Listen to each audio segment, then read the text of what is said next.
Picture this. You're at a party, the music's thumping, the vibe is electric, and you're finally letting loose after a long week. Then, out of nowhere, that person sidles up. You know the one. Every word they utter seems to drain your soul like a psychic vacuum cleaner. You try to dodge them, but they lock onto you like a heat-seeking missile. Sound familiar? Well, you're not alone. And it's not just bad luck. Carl Jung, the Swiss genius who plumbed the depths of the human mind from 1875 to 1961, had a name for these energy thieves. And he didn't stop at one. He identified 6 dangerous personality types that can sabotage your mental peace. Jung wasn't just some stuffy shrink. He was the Indiana Jones of psychology, digging into our collective unconscious to unearth archetypes that still haunt us today. He worked alongside Sigmund Freud, but while Freud obsessed over cigar metaphors, Jung saw something bigger, a shared human story. So buckle up, folks. We're about to unmask these 6 culprits, laugh at their quirks, and maybe even learn how to survive them. Because if we can't chuckle at the chaos of human nature, what's the point? First up, meet the unconscious manipulator. These folks don't even know they're pulling your strings. They're just tossing their baggage your way, like it's a game of hot potato. Jung called this projection, where their inner mess splashes onto you. Think of Sigmund Freud himself, Jung's one-time mentor and sparring partner. Freud saw his own neuroses in everyone he analyzed. Every patient was a mini Freud, wrestling with mommy issues. He once said, "The ego is not master in its own house," and boy, did he live that truth. These manipulators accuse you of being mad when they're the ones fuming. It's like they're staring in a mirror and yelling at your reflection. The trick? Don't take it personally. Next time they project, just smile and say, "I'm sorry you feel that way." It's the psychological version of, "I'm rubber, you're glue," and it works. Next, we've got the bearer of the persona. These are the chameleons of life, so wrapped up in their masks, they've forgotten their real faces. They're like method actors who never break character.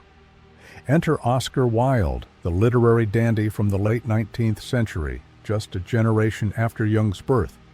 Wilde quipped, "Be yourself. Everyone else is already taken." But he spent his life crafting personas to hide his true self until society forced the mask off. Jung knew Wilde's type. Personas protect us, sure, but they can trap us too. Ever tried impressing your boss with a fake laugh at their terrible jokes? That's your persona talking. Spot these folks by their polished exteriors and gently nudge them toward authenticity. Beneath the mask, they're just as lost as we are. And isn't that a relief? Then there's the owner of the repressed shadow. Think of them as emotional pressure cookers. They shove their dark side down deep, but it's only a matter of time before, boom, it erupts. Friedrich Nietzsche, the wild-haired philosopher born in 1844, overlaps Jung's era and wrestled with this beast. He warned, "He who fights with monsters should look to it that he himself does not become a monster." But even he couldn't tame his own shadow. His breakdowns were legendary, part genius, part chaos. Jung said we all have a shadow, the trick is letting it breathe. If you're near one of these volcanoes, duck when it blows, then offer an ear. They're not mad at you, they're just overdue for a good vent. Moving on, say hello to the moral controller. These are the finger waggers, the ones who judge your every move while conveniently ignoring their own flaws. Picture Martin Luther, the fiery reformer born in 1483, whose ideas echoed into Jung's time through religious psychology. Luther nailed his 95 Theses to a church door, calling out corruption, but he wasn't exactly a saint himself. His temper was infamous. Moral controllers love rules for everyone else. Jung saw them as projecting their guilt outward, and they'll drive you nuts if you argue back. My advice? Nod, say, "Thanks for the input," and quietly think, "I'll file that under whatever." It's diplomacy with a side of sanity. Now, The complexed, these folks are like human yo-yos, swinging from joy to despair faster than you can say therapy. They're haunted by past wounds, reacting in ways that leave you dizzy. Virginia Woolf, born in 1882 and a literary giant in Jung's lifetime, fits this mold. Her novels, like Mrs. Dalloway, were brilliant, but her life was a stormy sea of highs and lows. Jung called these reactions complexes, emotional landmines from yesterday. If you know one, buckle up and be patient. They're not flipping out at you, they're just lost in their own plot twists. Suggest a journal or a paintbrush. Woolf channeled her chaos into art, and maybe they can too. Finally, the psychic vampire. These energy drainers leave you exhausted after a 5-minute chat, like they've sucked your soul through a straw. Even Albert Einstein, born in 1879 and a scientific rock star in Jung's orbit, dealt with these types. His colleagues often bogged him down in petty debates, dimming his creative spark. Jung didn't coin psychic vampire, but he'd recognize the vibe. Protect yourself with boundaries. Say, "Sorry, I'm tapped out today," and mean it. Your energy's gold. Don't let it get slurped up. Imagine a psychic garlic necklace if you must. It won't ward them off, but it'll make you grin. So, how do we handle these rogues? Jung's answer: self-awareness.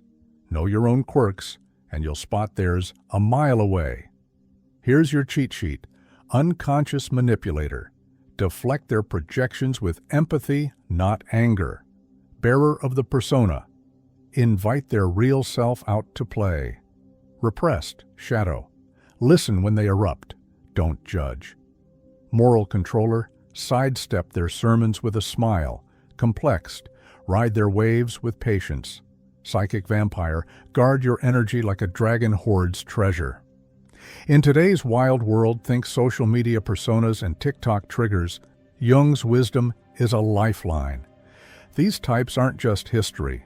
They're your coworker, your aunt, maybe even you on a bad day. Let me share a quick tale. I once had a friend, a psychic vampire deluxe. Every chat left me wiped, like I'd run a marathon in flip-flops. I tried to be the good guy, but my sanity begged for mercy. Then Jung's boundary lesson hit me. I started saying, "Can't today," and surprise, our friendship got healthier. She respected my space. I kept my spark. Funny how that works. So here's the wrap. These 6 types, from manipulators to vampires, aren't just out there. They're in us too. We've all played the moral controller at Thanksgiving or the complexed after a breakup. Jung nailed it. Until you make the unconscious conscious, it will direct your life, and you will call it fate. And as William James, another mind maven, said, "The greatest discovery of my generation is that a human being can alter his life by altering his attitudes." So, what's your move? Which type have you met or been? How will you tweak your lens to make life less dangerous, more delightful? Life's a circus, folks. Laugh at the clowns, learn from the chaos, and keep the show going. Thank you for being here. Let's keep exploring the psyche, with a grin, of course.